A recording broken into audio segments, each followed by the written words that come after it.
Hello students इस video में लेके आया हूँ कुछ multiple choice questions chapter 3 pair of linear equation in two variables के। तो students first multiple choice question इस वीडियो का ये है, the value of m for which the system of equations has no solution.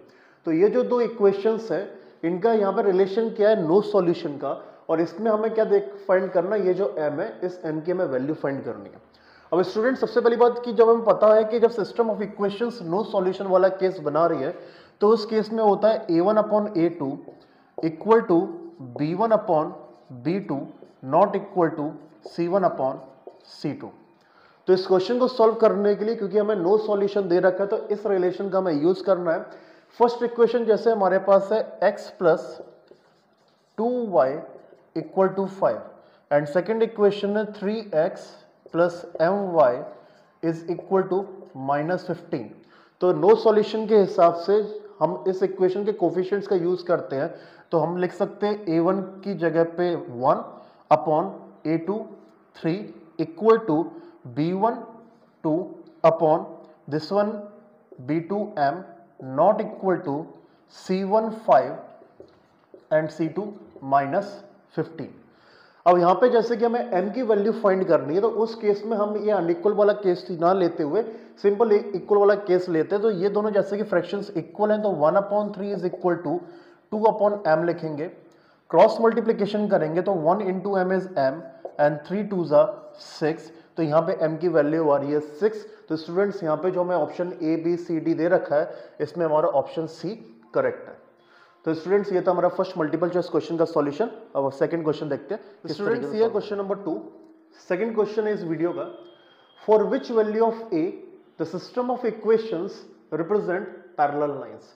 Again parallel lines वाला जो case है वो हमारा क्या, नो सॉल्यूशन का। तो हमें बताना है कि गिवन जो इक्वेशंस हैं इनका केस है नो सॉल्यूशन का। तो नो सॉल्यूशन केस या पैरेलल लाइन वाला केस किस a की वैल्यू पर बनेगा। मतलब सिंपल सी बात है, इस क्वेश्चन में हमें सिचुएशन दे रखा है, केस है पैरेलल लाइंस और हमें a की वैल्यू को फाइंड करना है।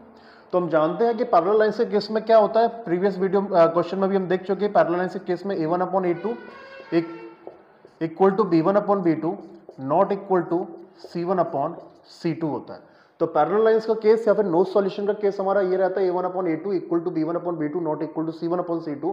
तो जो इक्वेशंस हमें दो दे रखी है उनको मैं लिख लेता हूं। तो हमारी इक्वेशंस है 2x plus 3y equal to 7 और सेकंड है a minus 1x plus a plus 1y is equal to 3a plus 1।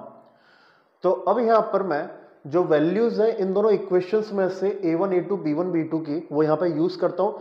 c1 upon c2 में नहीं लिखने वाला क्योंकि यहाँ पे अनइक्वल है। तो जब यहाँ पे इक्वल के यूज करके हम जब क्वेश्चन सॉल्व कर सकते हैं तो अनइक्वल का यूज हम नहीं करेंगे।